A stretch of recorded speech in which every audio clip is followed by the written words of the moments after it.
Hello, everyone. This is episode 85 of the Double Cross Anime Podcast. I'm Mario. And I'm Whooper as always. And today we're catching up. We took last week off, so we've got 2 and even 3 episodes of some of these series in one case.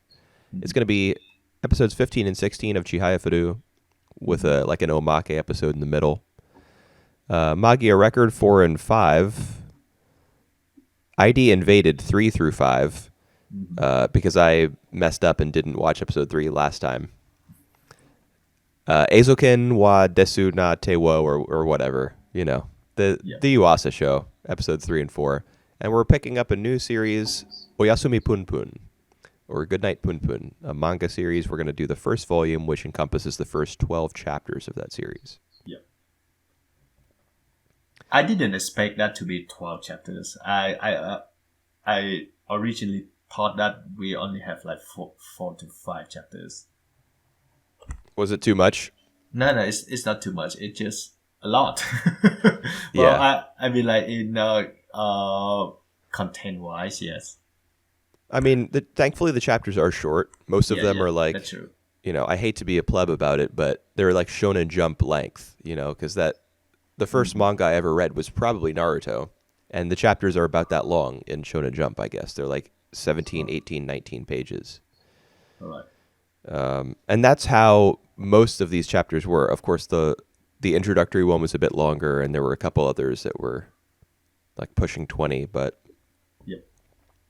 I thought it was doable. Like if you want to back off and do only half a volume per week, we can. It'll just take way longer to get through the series. I know. I think a volume a week is fine. Yeah, because then we'll be done in 3 months. Right.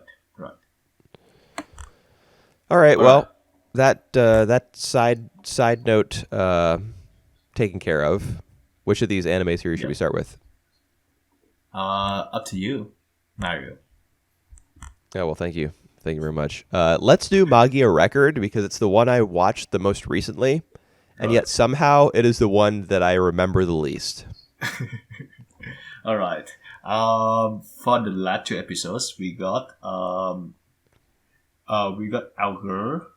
Let me look at my note. Iroha.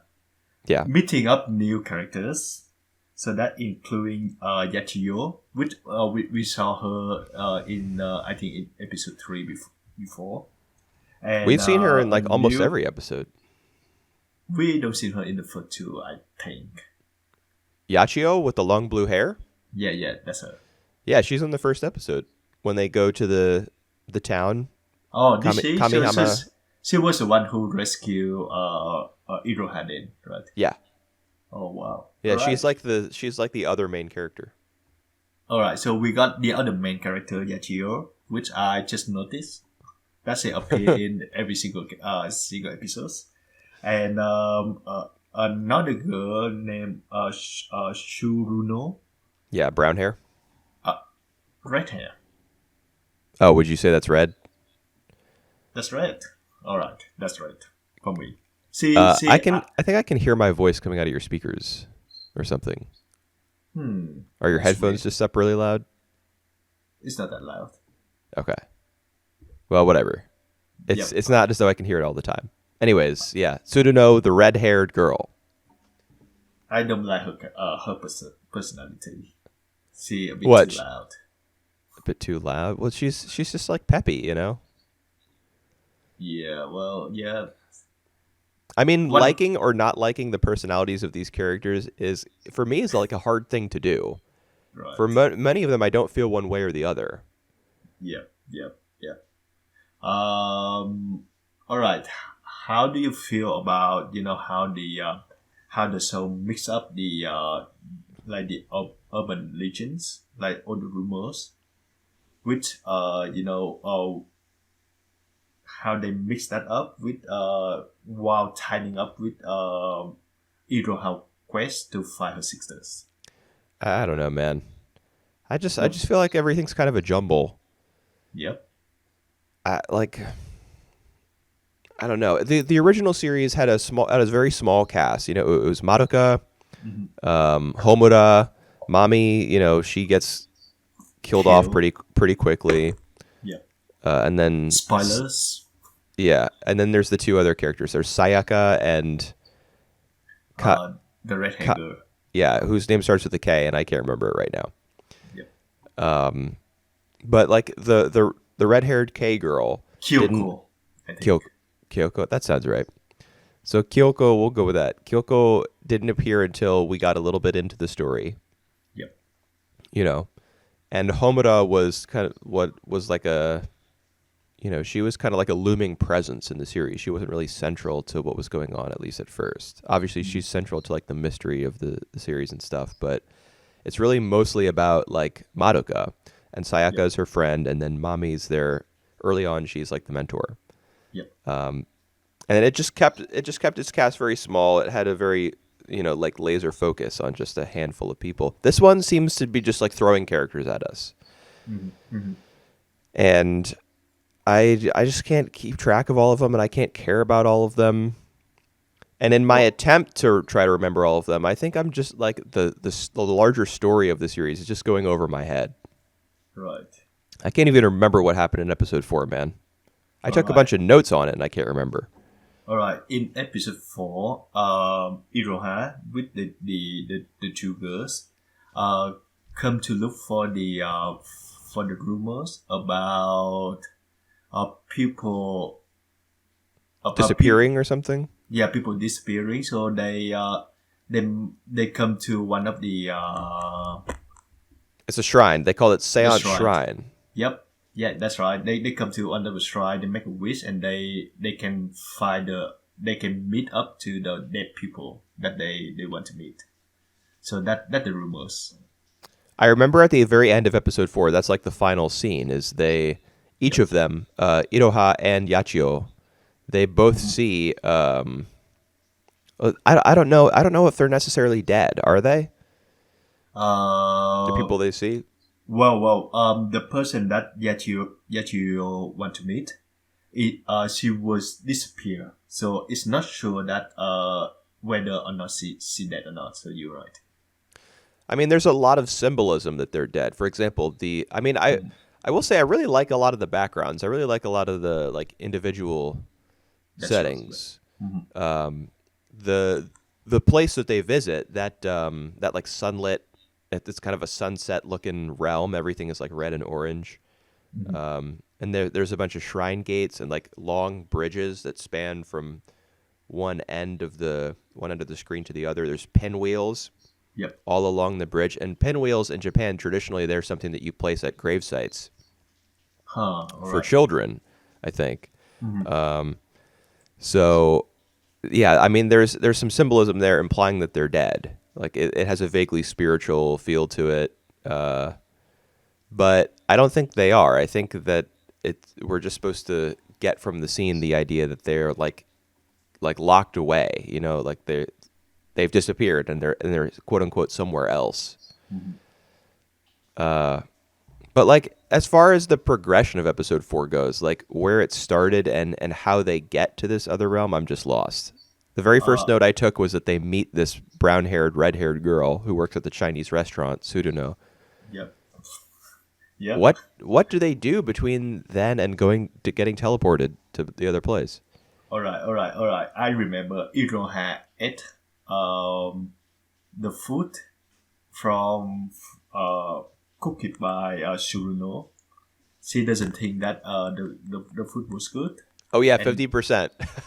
Yeah, 50%. And then they went to look for the clues, but somehow Yachio remembered that she had to go shopping because it was like a happy hours at that time.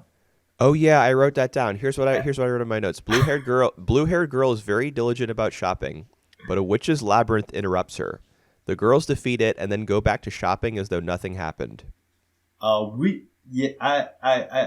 must say that the witch was killed like within few seconds, so not even that long. So it's yeah, it's all coming back to me, dude. I'm remembering stuff now. Alright. So yeah, I don't think that episode 4 was good, but like the latest episodes are open to a lot of questions. Like we see Ui, Iroha sisters, and but she appeared to be not real. She appeared to be fake. Um, what do you mean by that? Oh yeah, well, like, is there a clue, like a visual clue about that? Yeah, there is a visual clue. That's his. She's. I would reckon that Ui and Mafuru, like the other girl, Yeah. was like memories of like how Yachio or how Iroha remember them. So Yeah. that's why Ui's character doesn't function because Iroha doesn't remember anything about Ui. Oh, that's right. She does that thing where she's like, she just repeats endlessly. Yeah, If that's right. magic, come to Kamihama City or whatever, Yep. magical girls can be Fate. saved there. Yep. That's right. Yeah, and there's also a witch fight in episode 5. It is a lot more interesting than the black blobby thing in episode 4 that gets defeated really quickly and also soundlessly. I was really disappointed with the sound of episode 4. Like the moment when the black blobby arm thing reaches out and grabs Tsuruno.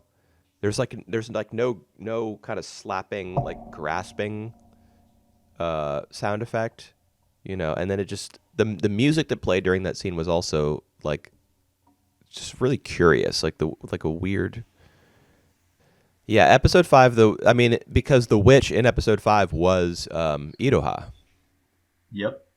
So that obviously that's a bit more interesting. I also really thought that the visuals, like the Gekudan Inukuri kind of pastiche, like the doll type thing that was created out of Iroha, Yep. was really interesting looking.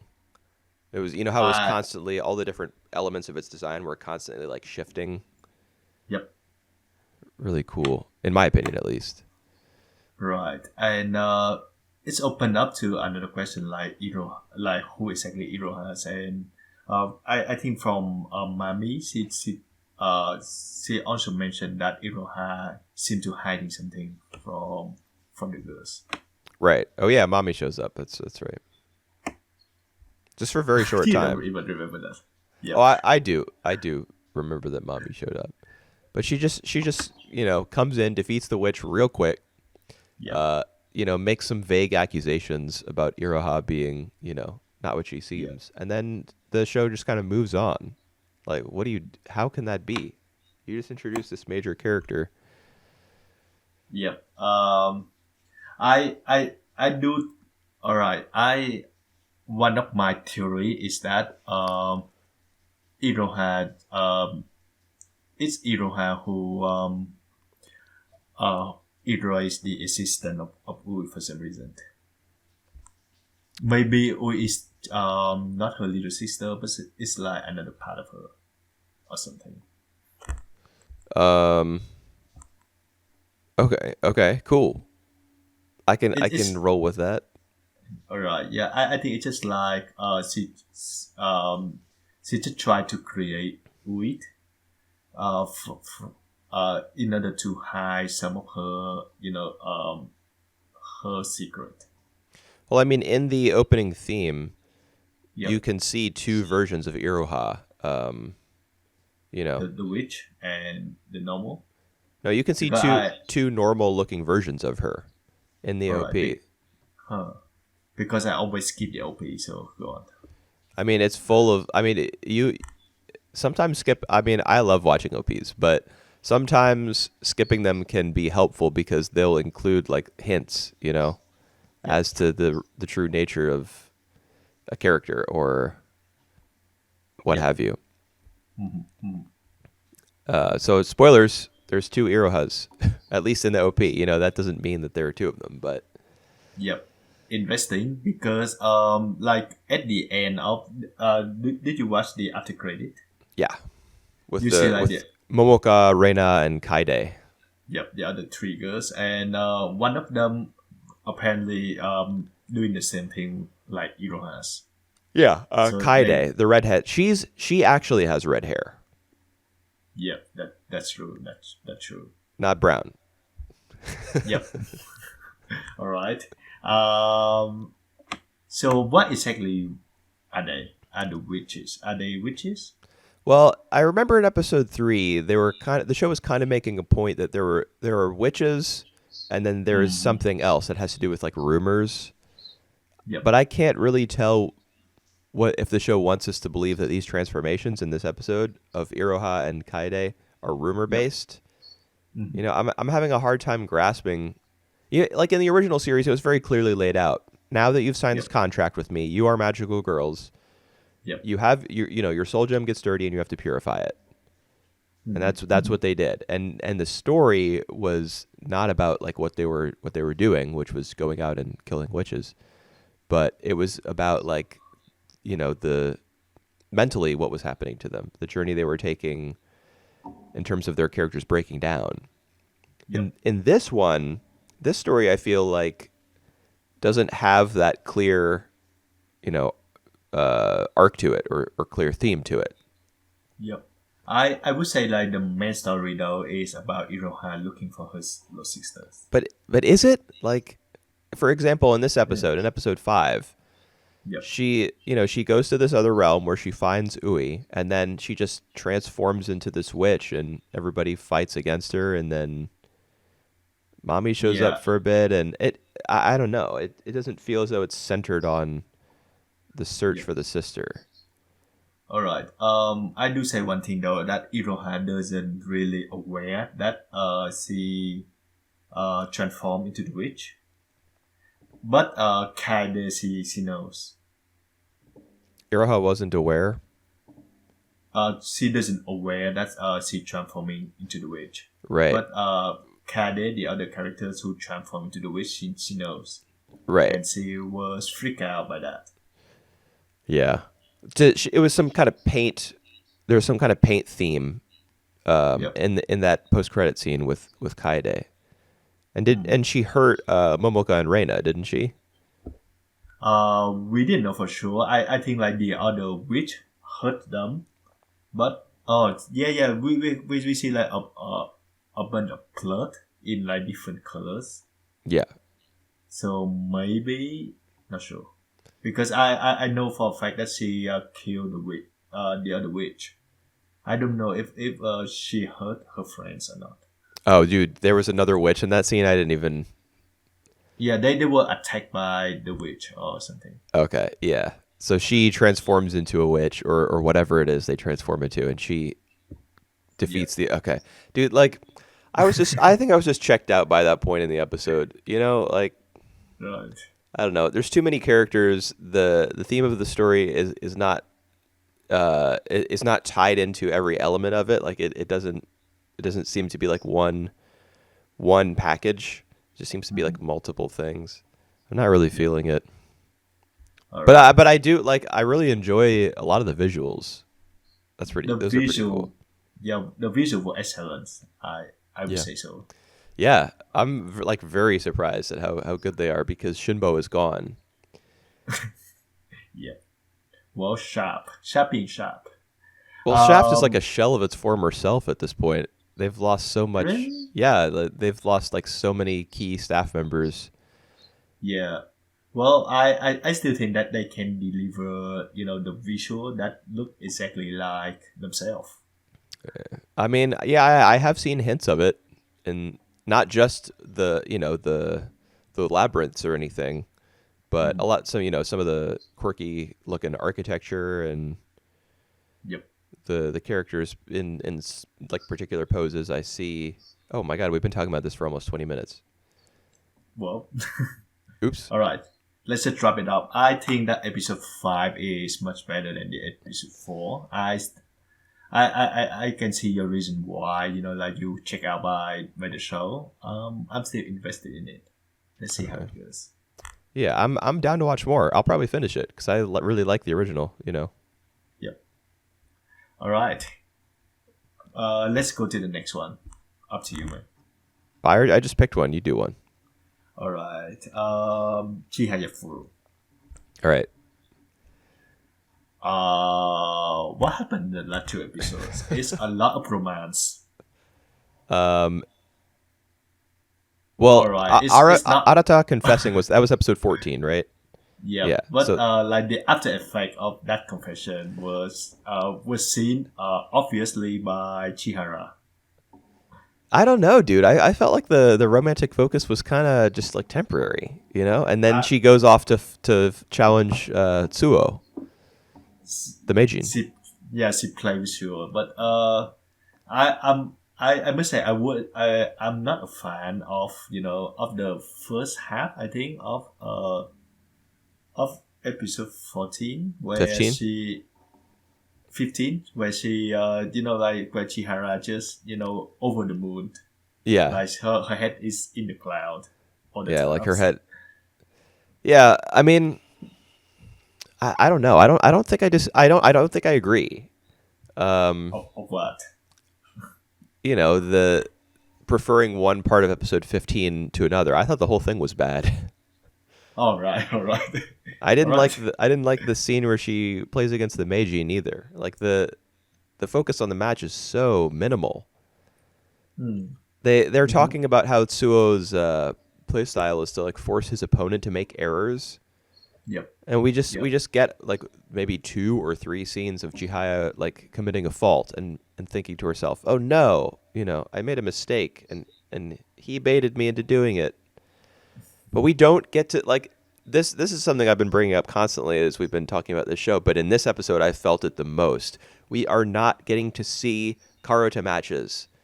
We don't get to see like spans of time in Karuta matches where, you All know, for right. example, somebody takes a card and then there's a Yep. pause as both players reset, and then there's a Yep. period of tension while they wait for the poem to be read, and then it's read, and then they take another card. We don't see I stuff like that. Yep, I can clearly see your point, but to the show, credit is because this one is more of like a practice match. So I think they can get away with saving some time. I do feel that if they need to focus, they need to nail it on the on these king and queen matches though. Man, this is the first match that we've got to see a major character play against Suo, like the final Yeah, boss of the series. that's true. There needs to be big impact. You know, it's the main character of the one after which the series is named, playing against We the Meijin, and we just get nothing. Like, Well, what we get nothing was the match between Taichi and Shuo. and Pseudo. And Shuo, we didn't see any. We didn't see them play at all. Oh yeah, yeah. That was episode 16, right? Yep, yep. Because the end of episode 15 is the after Suo beats Chihaya. You know, he says you can't become the queen. Yep. That was uncalled for, I feel. I mean, Why why why the need to say that? because his heart was broken when he found out that Chihaya has a boyfriend. I mean, he says to That's Taichi like 3 times in this episode, "I hate you." that just mean. That's so mean. Yeah, it is mean, but yeah, you know, that's the other thing. Like Suo's been, you know, he's been popping up in every episode for I don't know how long now, like 4, 5, 6 Yep. installments, and I don't know. I would really like to get a deeper dive into who he is. I mean, we understand now that his play style is like kind of dirty, you know, Yep. and he tries to force other people to make mistakes so that he can win by specific margins. Um, Well, all right. It's not my definition of playing dirty. He just he plays by the rules. He doesn't really like do something underhanded to force the opponent to making errors. that's exactly what he does. I mean, he's not. You're right. He's not breaking the rules, but he is trying to compel his opponents to make mistakes. You know. Yeah. Well. Yep. But That's why true. doesn't he just use his supernatural hearing in order to just take the cards first? Yep. Well, that is his style. Yeah, But yeah, that's the go thing. on, go That's the on. thing. Yeah, that is his Yeah. style. But I would really like to see. I would really like to see his style rather than hear about it. Yep. And it is mostly hearing about it that we get from like episode 15, for example. We get a lot of like the society, the Karuta society, where Chihaya and Taichi go at whatever college it's at. I can't remember. We hear a lot of like internal thoughts from people who are watching the match. No name characters basically. Shudo. Well, yeah, Sudo is caught up in his match with Taichi, and that's a problem that I had too. Was like Sudo says that Taichi has really settled down in his gameplay, but we don't even actually get to see any of the gameplay. That's true. Yep. Man, Well, at least like the queen and king matches they playing right now. I didn't even know that they play at the same time at the same venues. I thought that that's gonna be like different days. yeah, I was also surprised by Oh, that. cool. Chihara did say to Harada Sensei though that he know the weakness of Shuo. That she Can knows you? a weakness. Yeah, I don't know. Alright. The show doesn't tell us, right? The show doesn't tell us, and like you said, we hardly know about Shuo. We just know about his style based on other no names comment. Yeah, and that I would really like to know. So putting aside the whole we don't get to see Karuta matches thing, because I am always blabbing about that. Right. I would there's got to be more to Suo's character, and Yep. we're about to see the Meijin title match, and if he wins this one, he gets 5 in a row and he becomes Eternal Meijin and he retires. hmm Now, I'm assuming that's going to happen. Yep. And so then he's going to disappear from the show. He gonna make a regular comeback and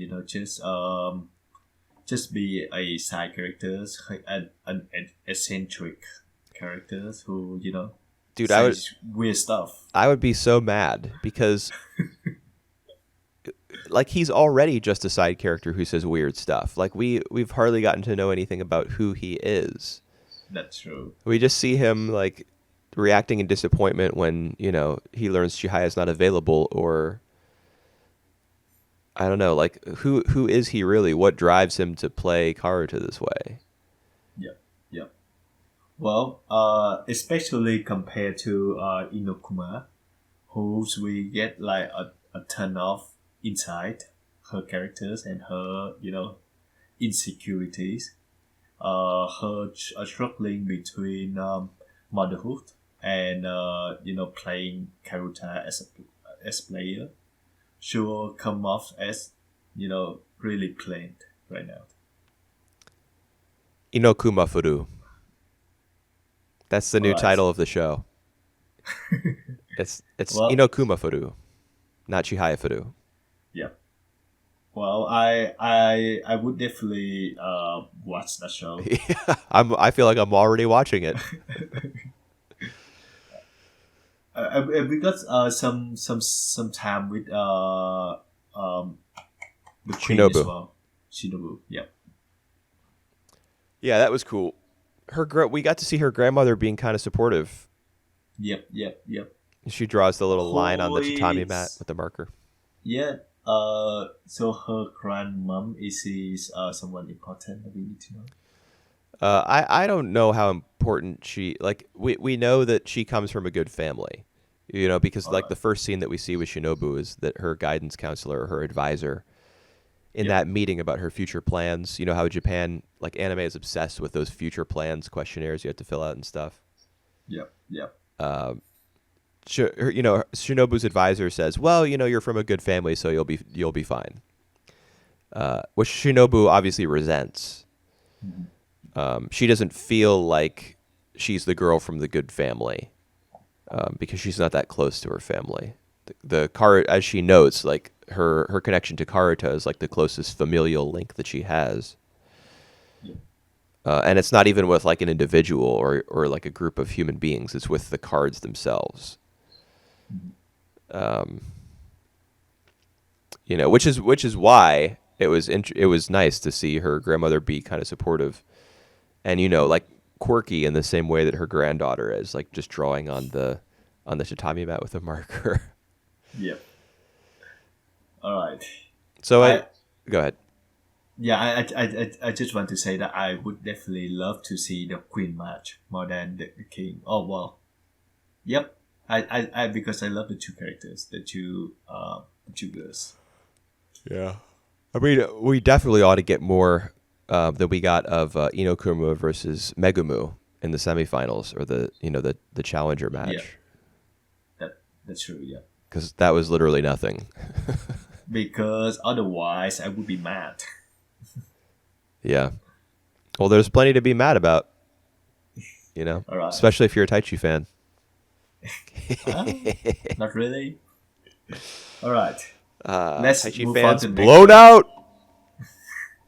Well, show apparently doesn't like Taichi gameplays. Actually, Taichi was attracted by Shuo gameplay. Yeah, he liked his play style. Yeah. So that one interesting thing. So maybe Taichi gonna follow the leads, follow the style of Shuo, and maybe become a Meijin soon. I mean, next year. Sure. Would it be perfect that he gonna play against Arata if Shuo retire? Oh, maybe God. the show will head that way. That would be so dumb. Winner gets to be with Chihaya. Maybe they will announce that as well. Like who gonna win will have Chihara. Oh man, I can't think of a worse way for the show to end than like obviously the whole thing about whoever wins gets Chihaya. That's a joke, but I can't think of a worse way for the show to end than Arata versus Taichi in the Meijin finals. I feel like that'd just be terrible. I do think that they building up for that. So let's see how this year they how this year pan out. God. No. All right. Next one. Okay. Next show. I'm just not really liking Chihayafuru as much recently. Just the last few episodes, yeah. Well, I'm still supporting that show. I mean, hopefully the king and queen matches will be really good. That's the show's opportunity to get back on track, I think. Yeah, true. All right. Next one, ID Invaded. Sure. All right, 3.5.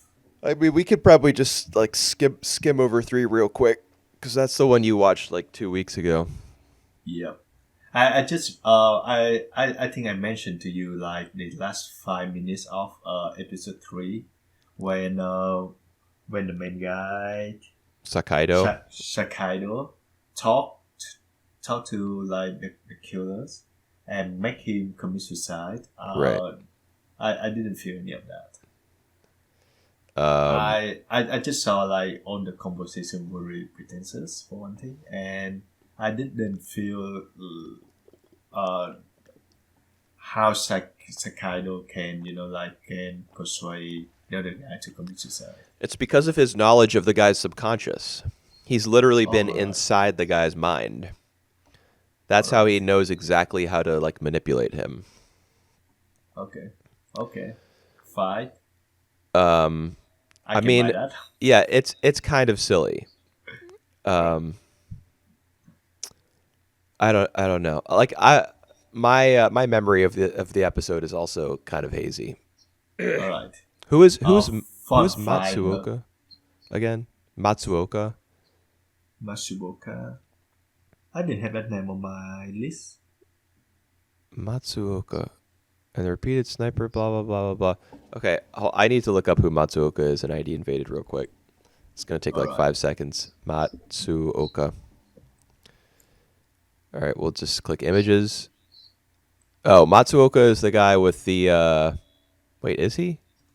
Damn it. He's the salt and pepper cop. Okay, so he's the cop who's with the glasses who's always driving around in the car. Yep. All right. So all his dialogue about like Sakaido's past. Yeah. He's driving around in the car with a girl. I felt like that Yeah. just Yeah. ran too long. Um, and the episode 3 was the one with the sniper in the well. Right. Like there's the water all around them and stuff.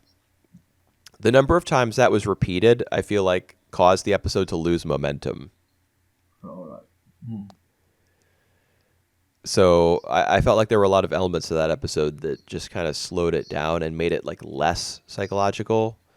Yeah. So that in the end, when he like talks the guy into committing suicide, and also the reveal of what happened to Sakaido's family, that's really important, and that happens in episode 3. We get that bit of information at the very end that his family was like brutally murdered. Yeah.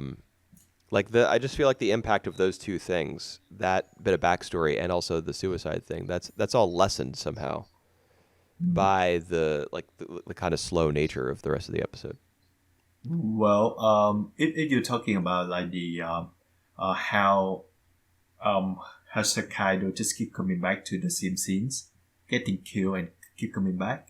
Yeah. I think that like the natures of of his thing, because it also happened a lot. He had to repeat the whole thing a lot in episode 4, and I So don't what- remember if he had to do that in episode 5. Episode 5 was pretty light on the whole subconscious angle. That's the one with the house in the clouds. Yeah, I don't think he remember dies and comes back to life in that one. Though he does encounter John Walker, who's like Yep. the main villain, All right. After like 5 episodes, I come to think that John Walker is somehow a subconscious of him, Sakaido. That's what I think. That's what my take is. Like it's his own subconscious. Yeah, his dark the subconscious or something. Like this guy, John Walker, he's only appear in the dream as well. And as far as we know, he always appears surrounding Sakaido's case. He's the one who manipulates the whole things also. And he's a I think he just have a strong relation to Sakaido. Huh. Okay. That's just what my theory is. No, I think John Walker's real. He exists in the real world, but he's in contact with all these murderers and killers, which is Right. why he appears in their subconsciousness. There was no confirmation that of him John Walker. John Walker in the real world yet. Okay. All right. Well, I mean, I'm assuming that. Are you sure about that? Yeah. I think they mentioned in the very first episodes when John Walker appeared in Dream that they didn't know about his like real life things, and he only appeared in the dream, manipulate all the killers. Well, that's the thing. He doesn't. These aren't dreams. These are subconscious like worlds that are Right. that are created from the memories of and the experiences of the Yep. people whose consciousness particles or whatever they're getting at the scenes of these crimes. They're not dreams. So none of what's happening is like imagined, I don't think. Oh, right. So yeah. I think I do get what you mean. It's just all expressed very abstractly because the brain doesn't project images, the way that like a film projector does. Right. But I don't think anything in there is like made up. I mean, it's possible, I guess, that Sakaido is like projecting his subconscious into like the memories and feelings of the like the killers whose minds he's exploring. I don't know. I mean, basically because the show is just made up of a bunch of bullshit logic, they can do anything they want. That They can say That's anything they want, and we just have to be like, oh, okay. all right. Let's just roll with it.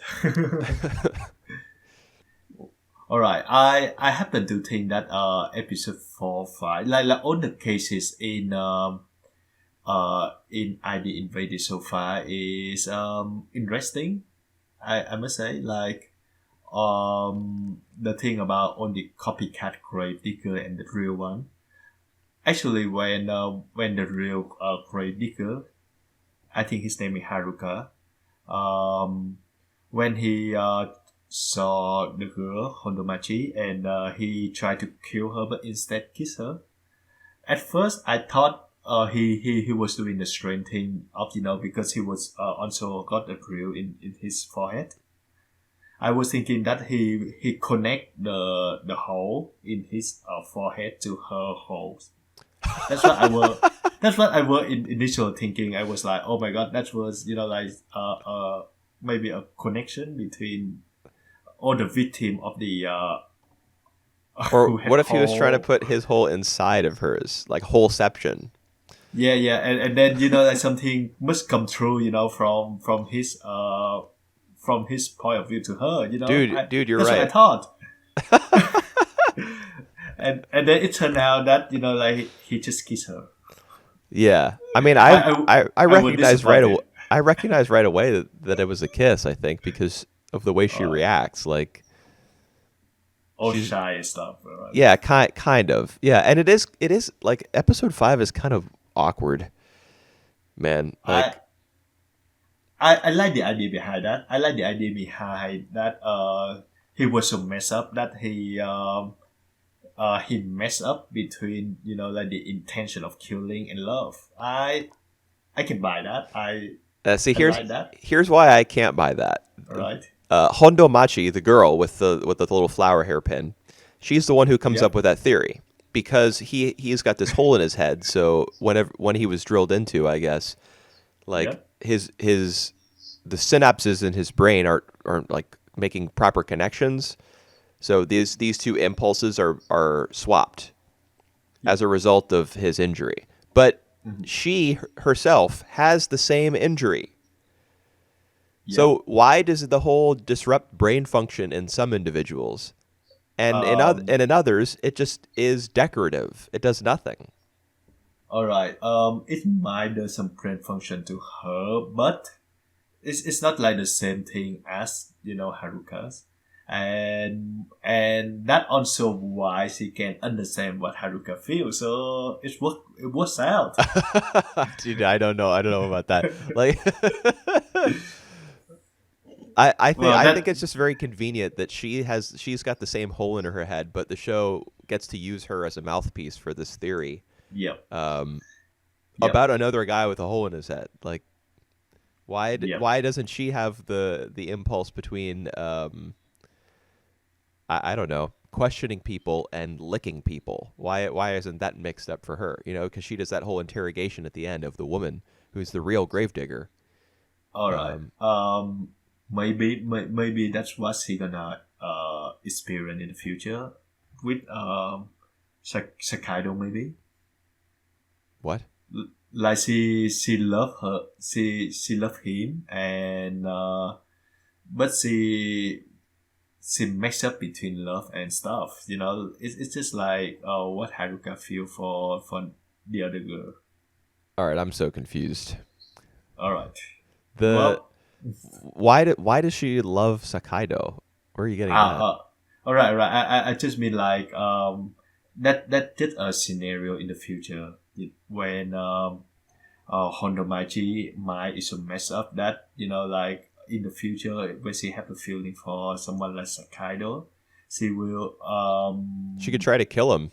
yep. She will Nice. be she will become a true villain. I mean, haven't we already been inside Hondomachi's subconscious? Once. Yeah, Yes.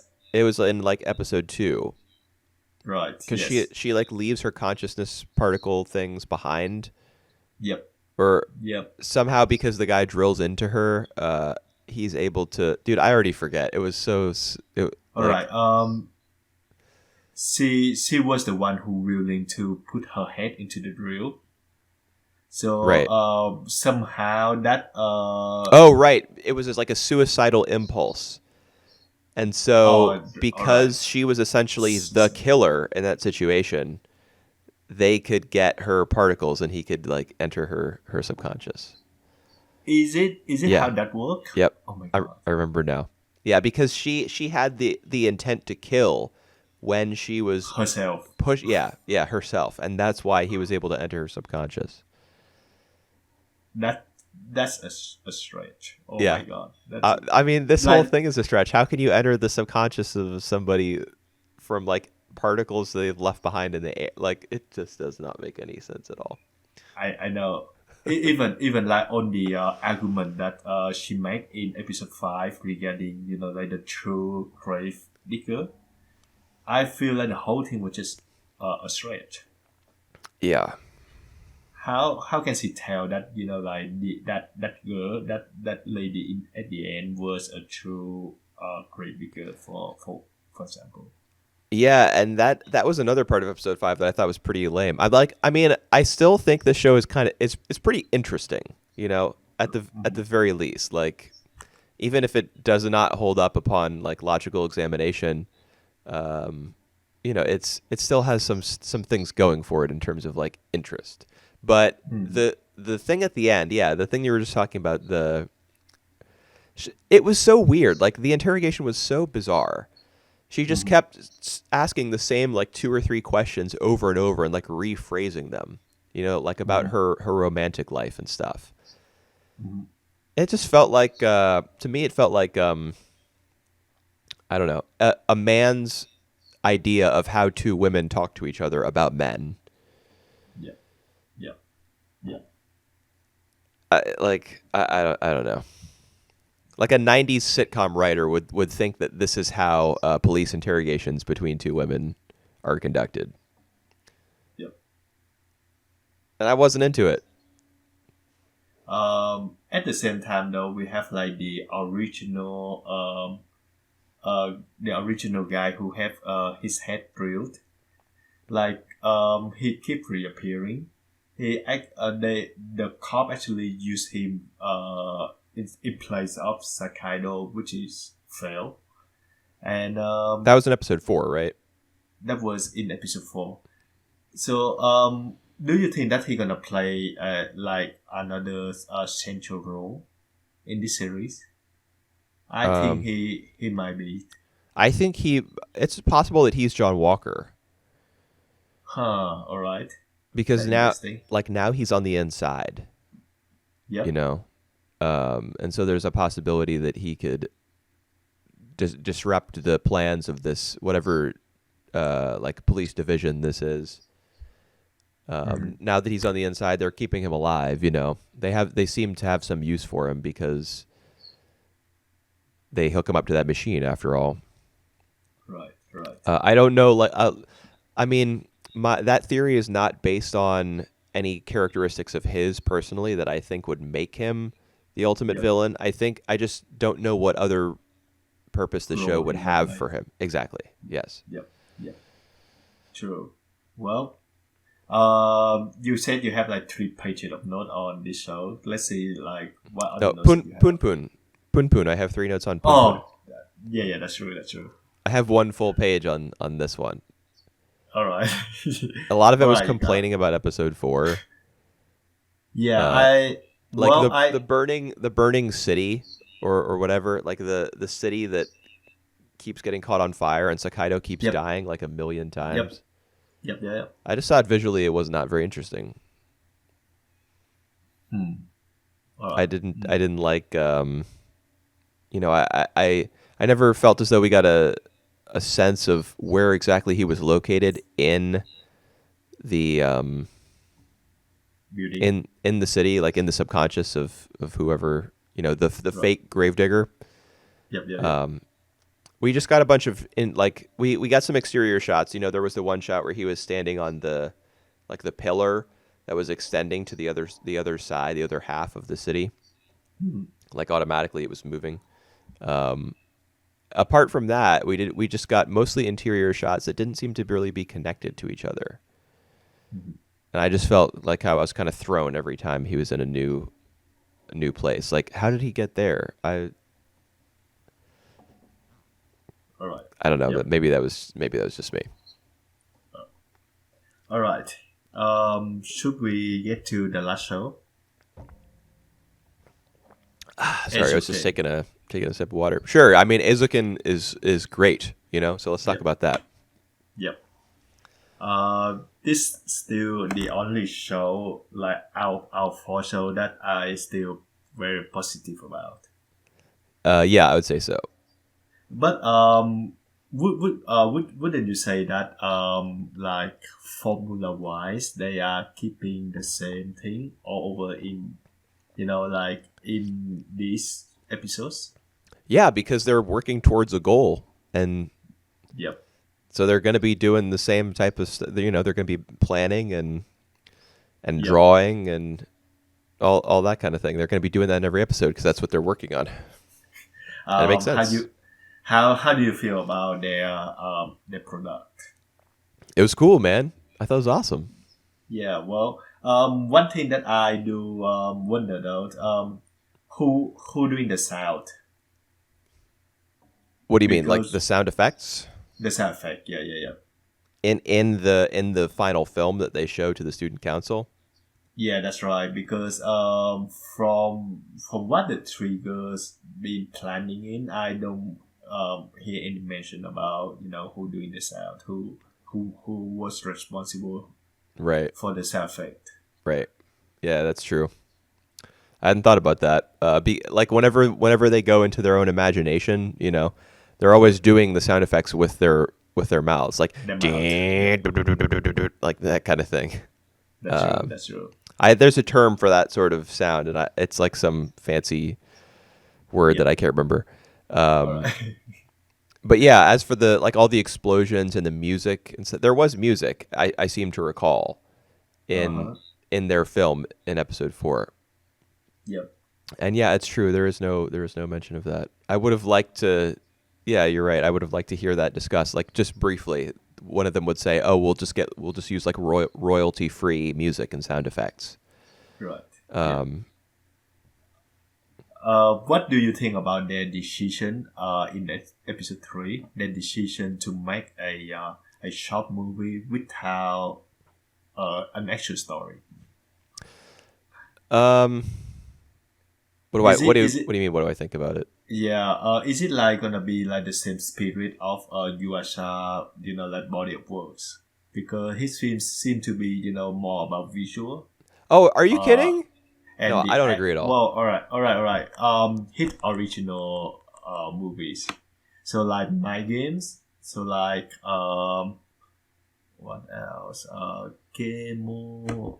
I don't Ke- remember his. Yeah. Kemonozume, and that was Yeah. extremely story based. That was Really. like All it right. was basically Romeo and Juliet, but with All right. with samurai and gigantic monsters. It was all about the love story at the middle of it. That's the thing All that's right. great about Yuasa, I think, is his works are extremely character based Diverse. and All right. store and focused on like their stories and the people who inhabit them. Hmm. And all his All all right. his all his visual presentation Yep. is just in service of that, I feel. All right. I mean, Mind Game I have seen, and man, that one I don't know if I could tell you what the story is. A bunch of people who get swallowed up inside the whale That's just at the very end, though. try to get out of their mouth. Oh, right, right. It's about a dude who got killed and get like a second chance of life. Is it? Does he? Yeah, Yeah. yeah, he Well. does. He gets shot. There's like he's in a diner. He gets shot in a diner because Yep. some guy comes in who's like really mad at some other woman or something, Right. and there's a gunfight, and he dies. Yeah. So yeah, my Mind Game does seem to be like a collection of like scenes and ideas that you also wanted to put together, and he just created a story in order to string them one after another. Yep. But Mhm. Kemonozume, very very like based grounded in its story. Right. Mm. Ping Pong for sure. Devilman for sure. Devilman. All right. It seems like Devilman is more of you know I don't think the story was screened that well in Devilman Crybaby. Okay, I can see what you mean by that, but just because you don't feel as though it all came together very well doesn't mean that it wasn't like really based on the story. Sure. All right. Well, I mean, it was about like the rise of demons in society and how humanity responded to that. all That's what the right. whole thing was based on. You know, that was always in view. You know, like what I'm talking about is that his works are, you know, they have a story at the center. You know, and regardless of how you feel about it, like how successful you feel it was conveyed, that is what the work is about. As opposed to something like, I don't know, what's an example that I could think of? I don't know, something like Sadazanmai, maybe. That is much more like thematically driven. The story is in Sadazanmai, the story is, you know, crazy Kappa or crazy what were they?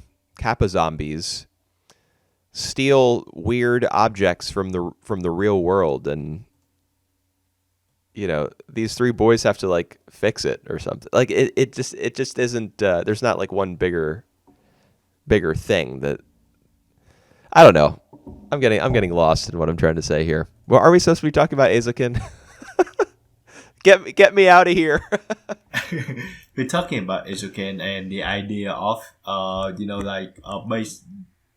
base their short movies from the visual rather than actual storytelling. Yeah. I'm so sorry to anyone who just had to listen to me for the last 2 minutes. Yeah. Yeah. All right. It is it does end up being like an animation test, you know, kind of feeling like a trailer, as Asakusa all right. says. Yeah. Just back to what you were saying. Rambling about the example of a show that based on the idea instead of like an actual story, fully coolly. There you go. Yeah. There Yeah. there is a story in the background of Fooly Cooly, but it is clearly not in view. And honestly, I think that like a lot of Ikuhara's works are in the same vein. Like if you tried to describe the actual story of Utena, you're gonna be like tripping over yourself the way I was just a couple minutes ago. But if you try to describe what Utena is about, that's much easier. Yep.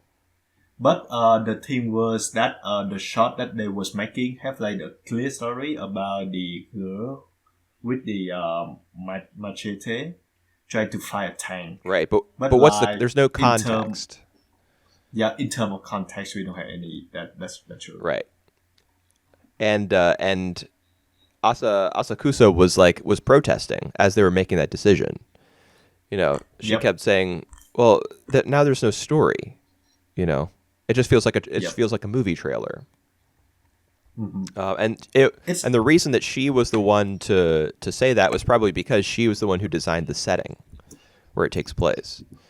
And so she probably feels as though in that world that she's created, there is a story to be told.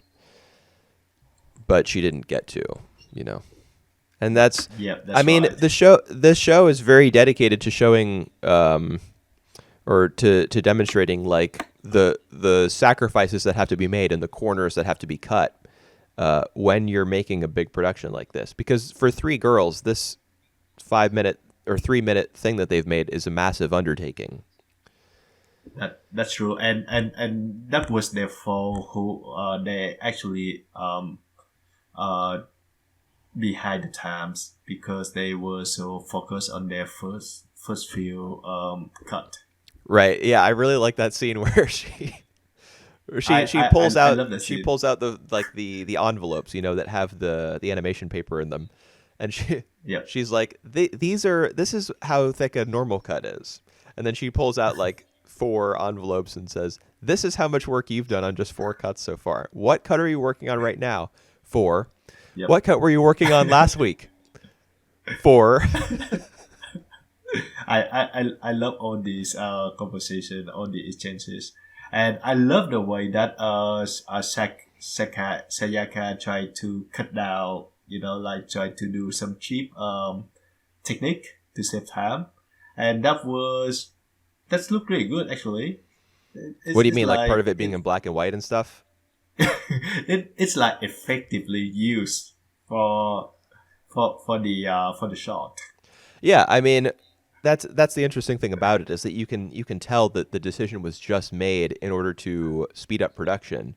Right. But like for people like you and I who are just watching it on the other end, not really knowing anything about that for sure, you could justify the black and white as being Artistic choice. yeah, well, when she's still in the plane, it's black and white when she's getting ready to dive out. But once she actually reaches the battleground, then Right. everything is in color. So you could think to yourself, well, like the closer that she gets to this actual battle, like obviously the more her heart is going to be beating, and the more excited and the more kind of alive she's going to be feeling. So it might make sense for that part to be in color, but that's not the real reason why they did it, Yeah, that's true. How do you feel about the student council? The 4 members, especially like the 2 girls. Are they like? I mean, the other 2 barely even talked, if at all.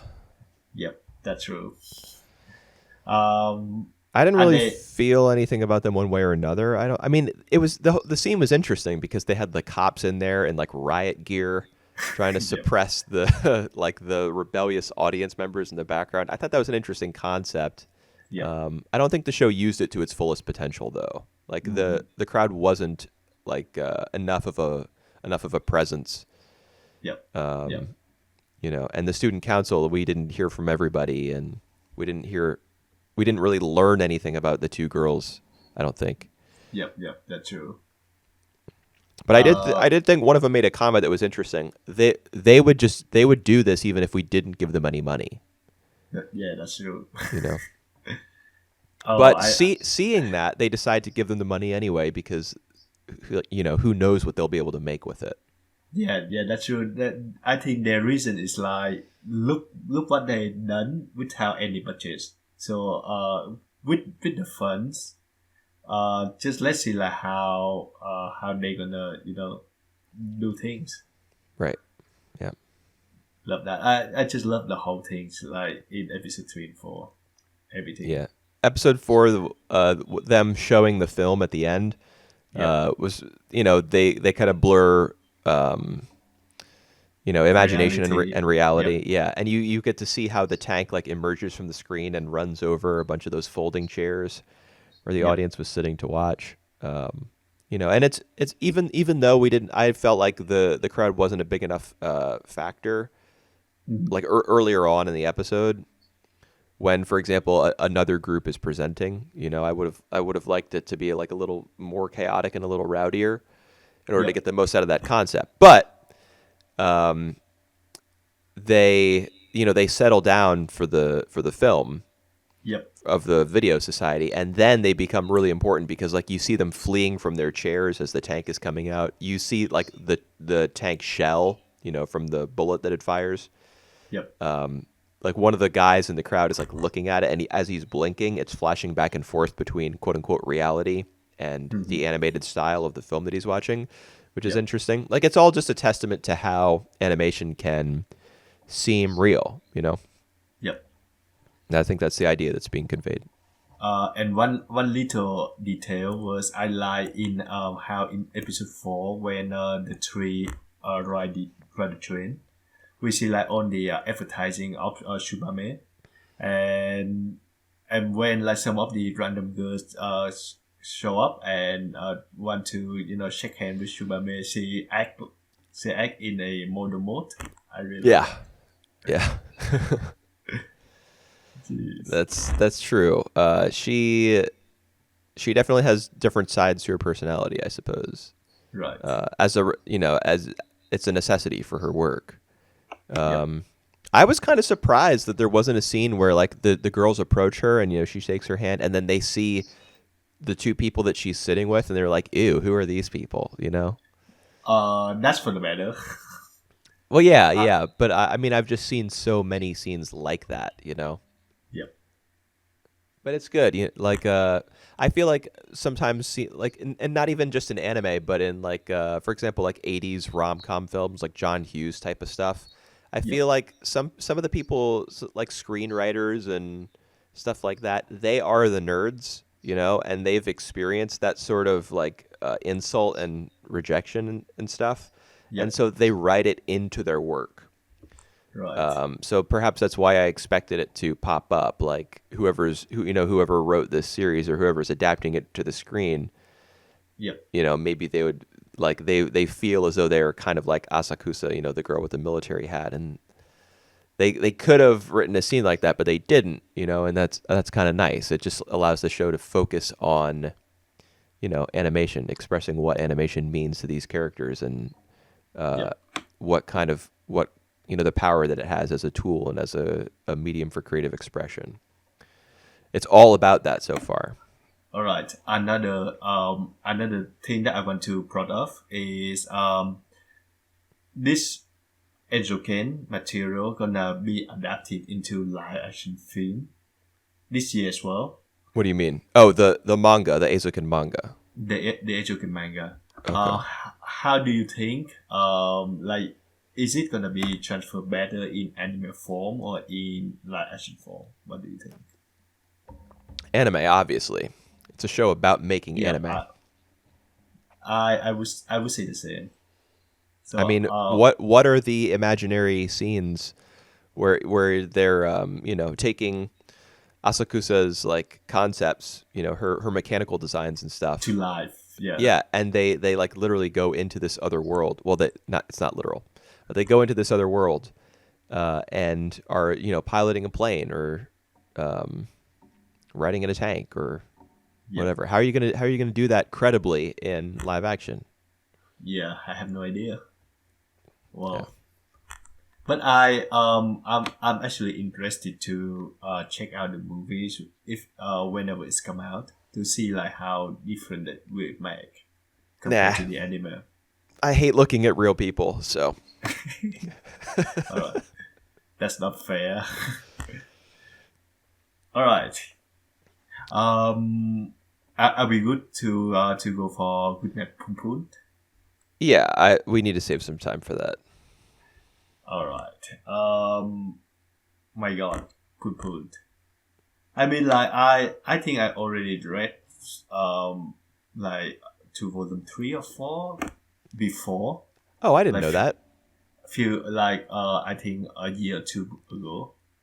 So I don't remember much though. So like this second read is I still feel like I catching up with the story, Right. and this still feel really weird. It is weird. I love it. All I right. love I love how weird it is, man. I still can't put my finger on why the manga can decide to like to do it this way, Do like the what this act, way? like put Pun Pun as a As a bird, bird? Yeah. right, and his family as well, It's and interesting. Yeah. all these like all these adults, especially the adults, act really crazy and off-putting. Yes. Yes, like his teacher freaking out when he assumes that Punpun hadn't written his essay about his Yeah, that's right. dreams. Yep. Or like the one that baffled me was the principal and the vice principal playing hide and seek. Yep. That one I did not understand at all. That's just off-putting. I think that's supposed to be off-putting, but yeah. I like it though. I don't know Um. why, but I mean y- I think it's because I think maybe the point that he's trying to make is that uh, the the principal and the vice principal, in playing hide and seek, they're enacting kind of childlike play. Yep. Yep. And I think the reason they look so grotesque is because they're in adult bodies. So I think the commentary that's being laid out here, and I mean I've only read one volume, so I can't say this for sure, obviously, but I think the commentary that's being laid out is that everyone is a child essentially, and as you grow older and adopt the ideas of adulthood and you just accept the customs and the normal practices of whatever society you happen to be a part of, that is, you're adding on like layers of ugliness to the child that you really are. And so that's why the adults are depicted with such deformed facial features and with such grotesque expressions, is that all these careers that they have and these the I don't know, like the behaviors that they put on are not who they are. They're lies, essentially. Or is it who they are? Like the way that the actual child is exactly who they are.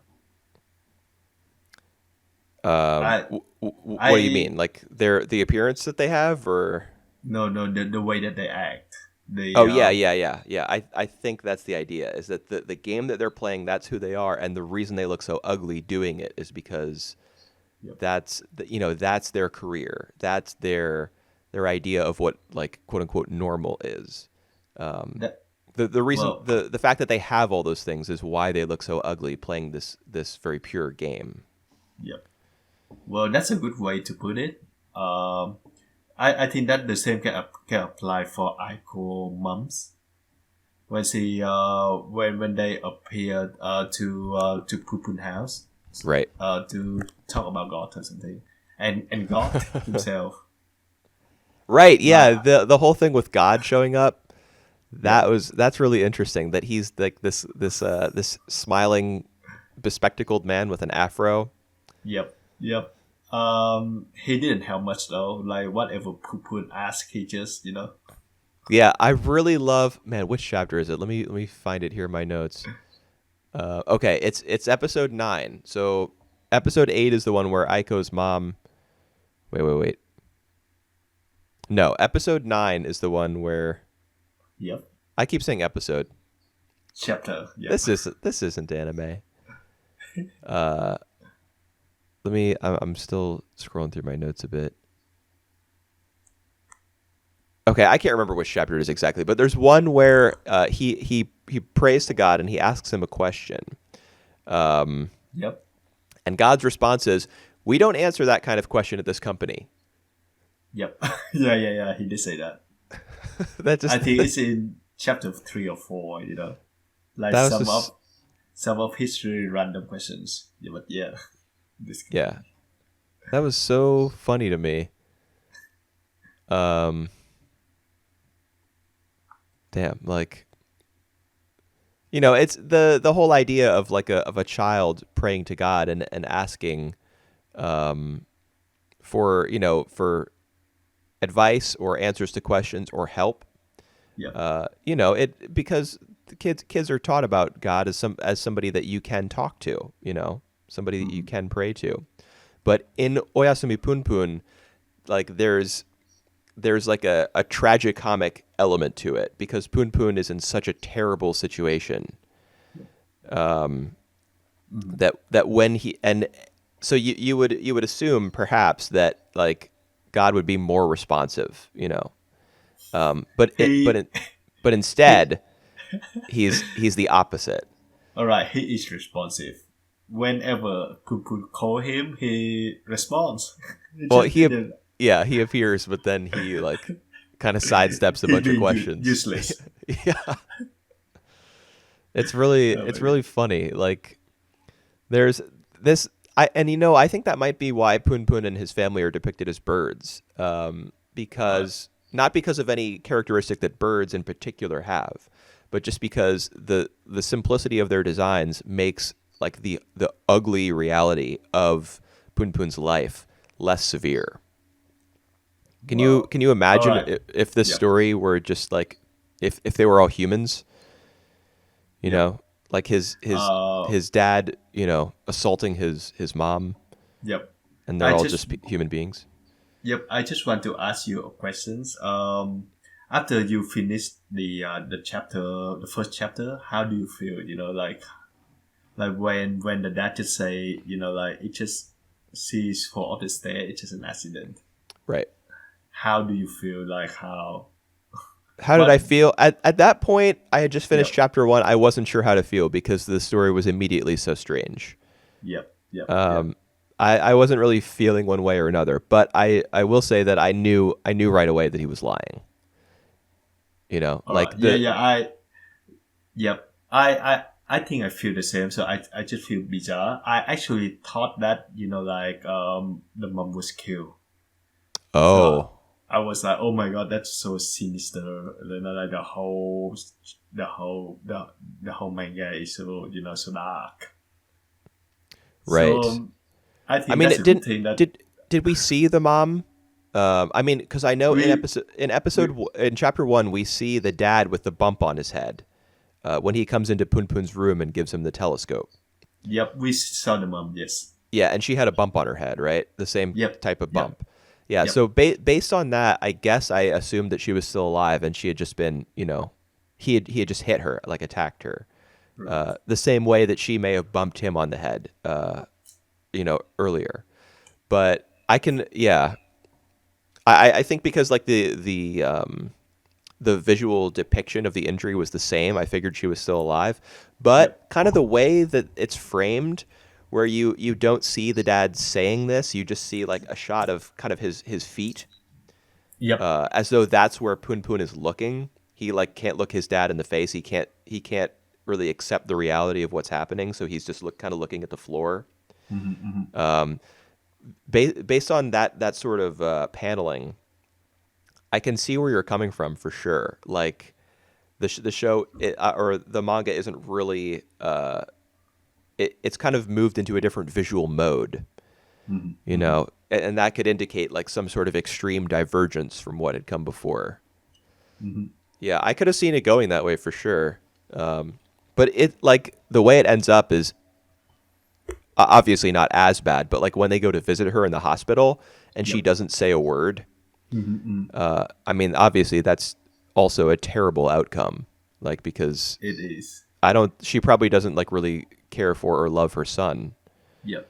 Not in the way that, you know, like Mom of the Year would at least. It also struck me that Pupun doesn't really think much about her mom either. He missed his dad. He Yeah. wished his dad to come back, but not his mom. Yeah. And that really that's awful. Yep. And I've worked with kids who have said to me like I hate my mom. Well, Um, kids say that every day. yeah. And I like it's difficult to respond appropriately Mm. when a kid says that to you. Yep. Because what I want to say to them when a child says I hate my mom Hmm. is what I want to say is, well, I'm sure that your mom loves you, Yep. but maybe that's not true. You know, Yep. that might not be true. Based on many anime that we have watched.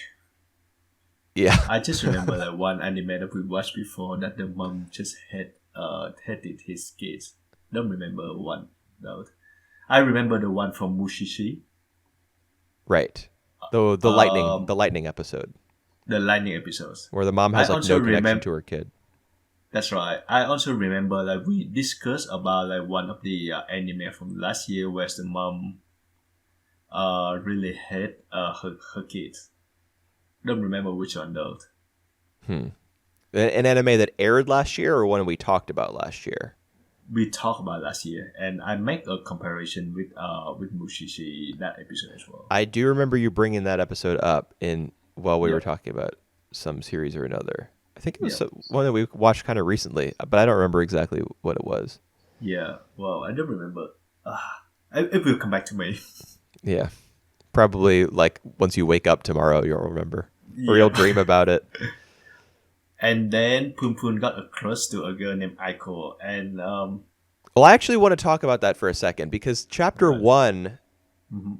Aiko is not originally the love interest. Like, there's a girl named Mio Yep. from the very, like, just the first 5 pages probably of the manga, where she, like, Punpun decides that he thinks this girl is really neat, and then Yep. she leaves and Aiko enters. I wonder why that decision was made. I have no idea why, but yeah, they also say like the only connection that they make was that only time where like Punpun witnessed she bullying another kid. Yeah. So yeah, not sure. Like the whole thing, I still not even sure why the mangaka decide to depict it in the story. But Me neither. Like, I have no idea at all.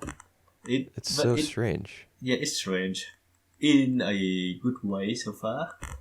Maybe the idea is that, like, I don't know, like the very first girl to whom Punpun ever felt drawn was Yep. what had like this ugly personality.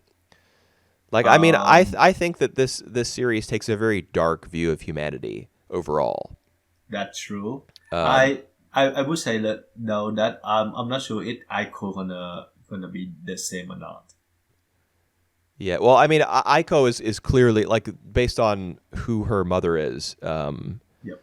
Mhm. She is clearly in the same boat as Punpun. Like, Mhm. all the kids in chapter 12, like, leaving to go to the miso factory. Yep. These kids all have like pretty rough lives at home. Well, not all of them, but a lot of them do. Punpun does, obviously. Aiko does. What's his face? Whose name There's starts with an a S? Sachi.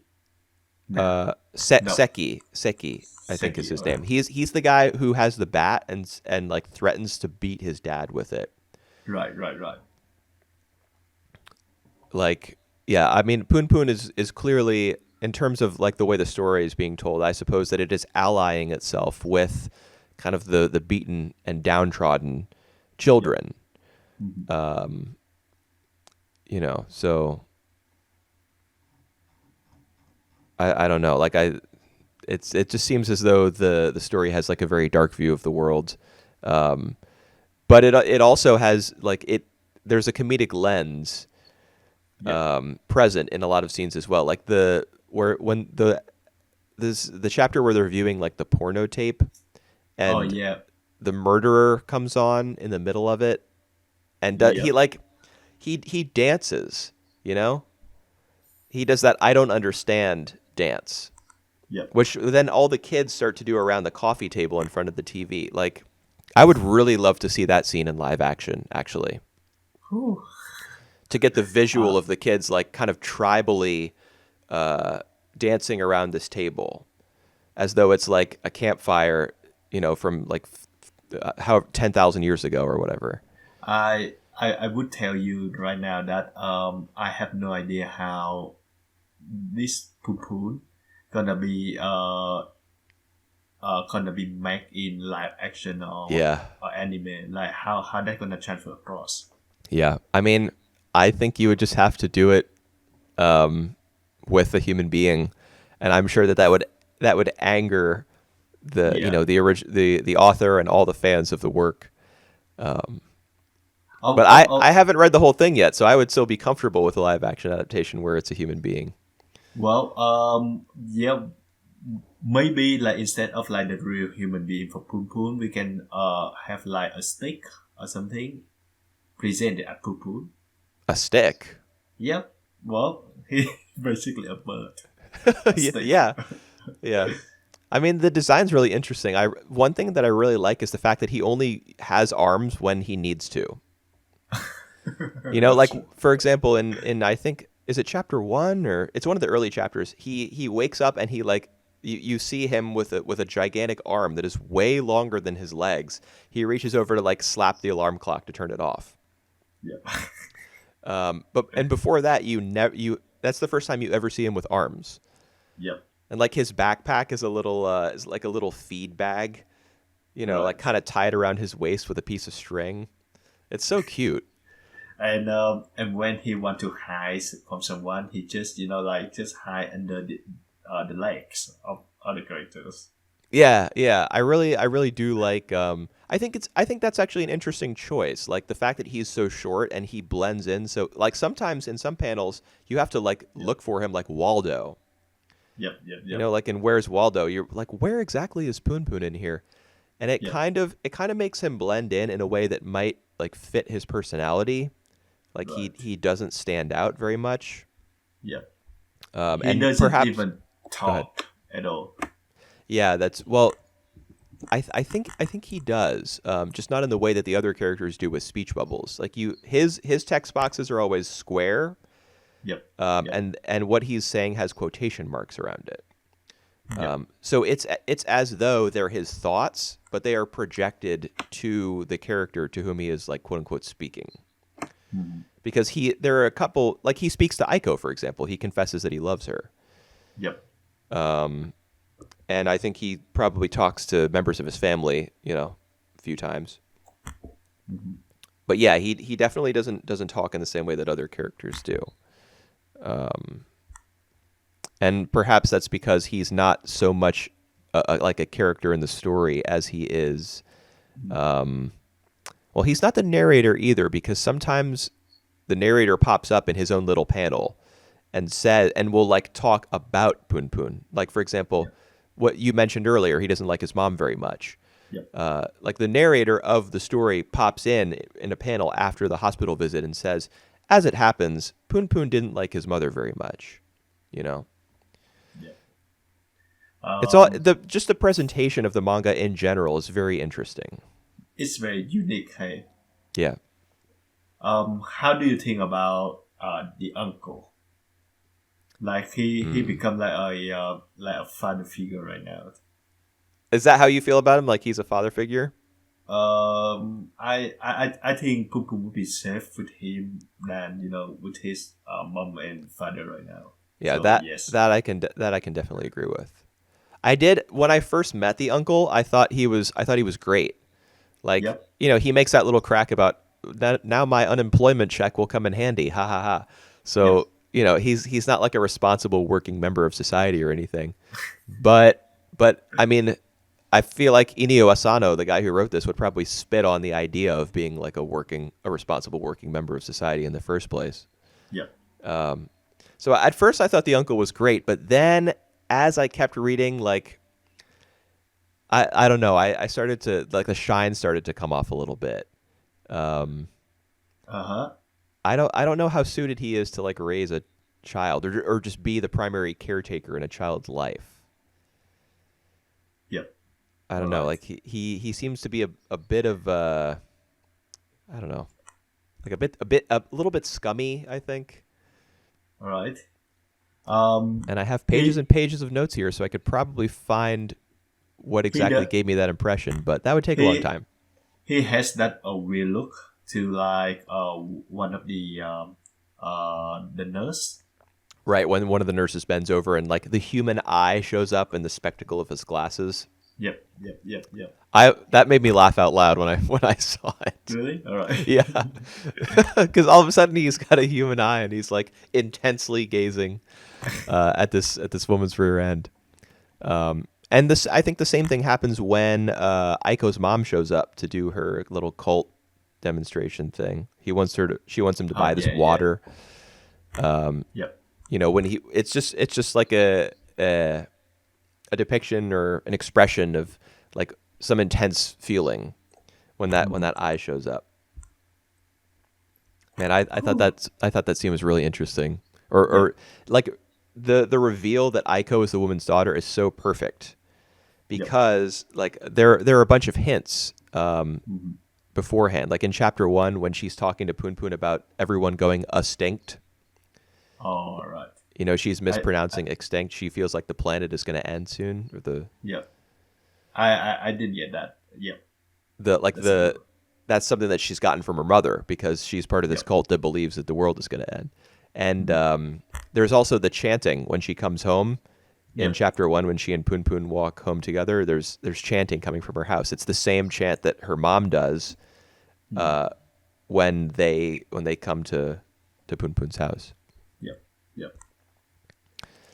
So the moment when you realize that it's, I mean, as soon as she showed up with the little girl next to her, and the girl had kind of she had that hat on, and she was like hiding her head, I thought to myself, there's like a 75% chance that this is Aiko. Yep. Just because the manga is hiding her identity from us. Yep. And she have that, like insecurity. So she had people who lie to her. So that I think one of the reasons that she attracted to Punpun is because she know that Punpun is attracted to her, have a crush on her. Yeah. And more because she believes that Punpun never tell lies. So I think that their relationships at this moment is already been I can't say like manipulated, but it's like one sided. It's more like conditional. That's right. Yeah, because she's like threatening him. Well, she threatens to kill him at one point. Like if you lie to me again, I'll kill you. Yep. All right. And she also, even before that, she says something like, you know, now that we're together, you're only going to think about my happiness forever and ever for the rest of our lives, right? You know, like, yeah. I mean, it's clear that she has been damaged. By her upbringing, and so has Punpun. Although Punpun, yeah. But he's not depicted as a human being, so it's a little harder to indicate like how much he has gone through, you know, and how it's affected him. But I think that'll become clear as the story goes on. I think this is like, you remember how we read Flowers of Evil and like, you know, everything kind of turned out all right in the end. All right. For I mean, it did. He got over you know, what happened with the other two girls, and you know, he ends up in a good relationship with this smoking hot chick at the end, and I mean, good for him. All right. I think I don't think Punpun is gonna, like, I'm pretty sure people are gonna end up dead in this manga. Do you think that it's gonna be like a coming of age, so it's gonna be like we see them as they grow older, or it's gonna be like this? I already know, actually. Oh, you already know. Like I'm not sure though. What general course the story takes. I already know from reading, like, you know, just one paragraph. You know, like the little paragraph that people will put on a book in order to try to get you to buy it. I can't remember what the term for that is. It's not a summary or a synopsis. It's like it's glossary. No, a glossary is like an index of terms that are used in a book. Yeah, I know what you mean. Can't remember the term for that. Yeah. Yeah, it's like specifically like a promotional introduction to stuff. Yeah. Anyway, I know like what general course the story will take in terms of like time skips and things. All right. So by saying that, I can tell you there's going to be, you know, at least one. All right. Oh no, I don't know any like plot details. I don't know if it's going to be dark. Yep. I just know that we won't be in elementary school forever. Yep. I just know that when people compare the Flower of Evil, they always compare that closer to Goodnight Punpun. So I do they? But yeah. I mean, it makes I can kind of see why the comparison would be made. Yep. Like they're both coming of age sorts of stories. Dark as well. Yeah, and they both deal with people who are kind of on the outskirts of like society, I suppose, or just, you know, like acceptable behavior. But like Flowers of Evil, the guy, what was the guy's behavior motivated by? I can't even remember because like there's some trouble at home, but it's just like his mom and dad. You He know, all right. He just find boring. That like everyone living a boring life. Like his dad yeah, is a loser because he's lives such a boring life. right. That, But there's some sort of conflict between his mom and his dad, right?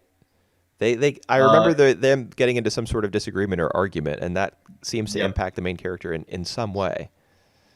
yep. There is like his dad later on. He drink a lot. That's right. That's right. That's right. That's right. Yeah. Yeah. But So I mean, he's driven to alcohol by his son. I'm pretty sure. that's true. Yep. Whereas in Punpun, like in the very first chapter, his dad has beaten his mom and put her in the hospital. Yep. Like, And he himself go to jail. yes, yeah. Oh my god. So I just I wonder can how. imagine Punpun just like the ending of the manga being Punpun's like death or suicide, Whew. All right.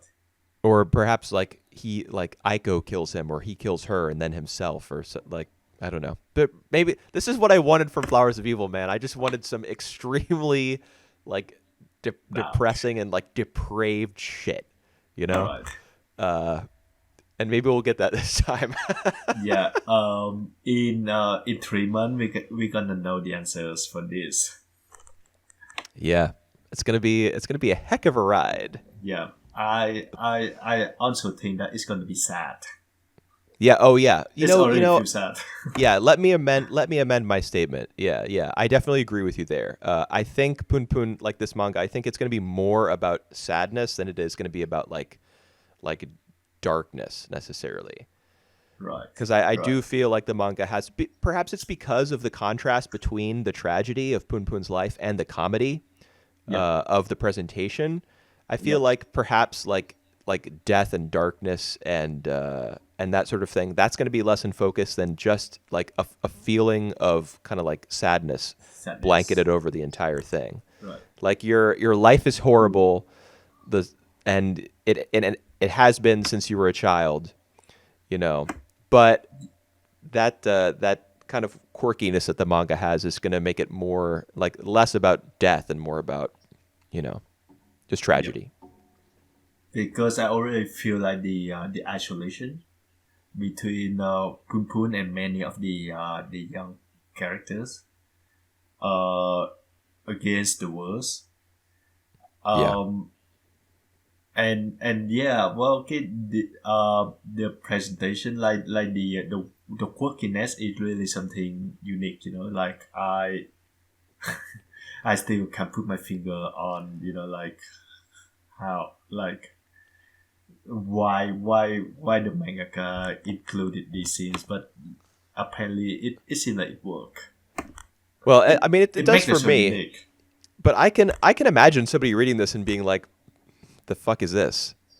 Right. You know, like, and I wouldn't blame anyone for thinking that, because it is off-putting. Like you specifically, I think, used that phrase "off-putting" Yeah. to describe the appearance of some of the adults, and they are. Yeah. They look like the stuff of nightmares. Right. You know. All right. One last question before we finish this week podcast. Have you read any of the work from this mangaka, Ashano? No, I have not. I haven't read Solanine. I haven't read Dead Demons, Dead Destruction. I Yeah. haven't read any of his other works. All right. But I know about them. Of course, he has his reputation. Yeah. Yeah. How about you? Right. I read What a Wonderful World, which is like a collection of short stories from the same universe. It's also have like this dark and bizarre world of Punpun. I read The Girl on the Shore. I think I saw you. I sent you some of the manga panel before. Have the same kind like the art is vastly different, but it had the same kind of like unhealthy relationship between the That two main characters. I think that one was the one that reminded me of the Flowers of Evil. Right. The Yeah, images that yeah, you that's sent true, me. yeah. like because they were fairly graphic, Right. much more so than Flowers of Evil was, because Flowers of Evil had to use like silhouettes and kind of hint at things, Yep. in terms of that sort of graphic content. But I mean, probably just because of whatever publication it was being, it was serialized in, whatever magazine. Yep. But Asano, I guess he just, writes for a different sort of, different sort of magazine, different sort of whatever. Yep. Teams and stuff. Yeah. I did read like a first chapter of Solanin and like it so far. I think I'm gonna either like finish reading it or watch the live action. So there's a live action of Solanin. Okay. Yep. Yep. So I know that one's a lot shorter. It's like only 3 volumes or something. 2 or 3 volumes. Yep. Oh, okay. All right. Oh, I want to say one more thing, but it's only going to be like 15 seconds because I don't Yep. want to discuss it in depth. Because if we Yep, do, yep, I'll yep. talk about it for 15 minutes. Right. But my favorite part of any of these chapters was the scene at the ramen stand with the old man, Right. who his daughter and his son-in-law are in there, Oh yeah. and All right. and the son-in-law's trying to pay for the food, and the dad's like no, and he's smiling, and as soon as they leave, he has like a near death experience where he has to pop that pill in order to like calm his heart, Yep. Yep. and the yep. the TV is playing that Maybe cooking season thing? no, it's a cooking show. All But right. one of the hosts says, "This food is so healthy. Don't blame me if if you end up outliving your husband." Right. And the ramen stand owner, you learn through dialogue, is a widower. Like his wife has recently passed away. Yep. Yep. Like that scene is, and the manga just like puts the scene in and then moves on. It's just. Yep. It just gives you a window into the mind of the guy who writes this thing. Like, Yep. It's just so bizarre. Yeah, I can tell you that. dude, I loved it. I thought it was so depressing. Yep. I was like, hell yeah. And it's happening in front of Punpun. Like, Punpun is there. A Yep. little 10-year-old kid or whatever, however old he is, witnessing all this. He the eyewitness. Yeah, he sure is. Well, I mean, Uncle Yuichi is the eyewitness because of his eye. Yeah. Yeah, true. All right. I think we will have a lot more to talk about Punpun. I think Punpun is like a good choice for us. It's a title that have a lot of things that we can talk about. I wouldn't mind just calling this the Punpun cast from now on. just forget about like ID invaded. Just get that out of here. Talk about Punpun for an hour every day. All right. I'm happy to do that. I'll give ID invaded another episode. I mean, personally, I'm not at risk of dropping it right now, but I will say, definitely not. My clothing. Yeah, definitely not. All right. That's it for our podcast this week, and we will see you back next week. Take it easy. For more Punpun. Yeah. All right. See ya. Bye bye. Bye.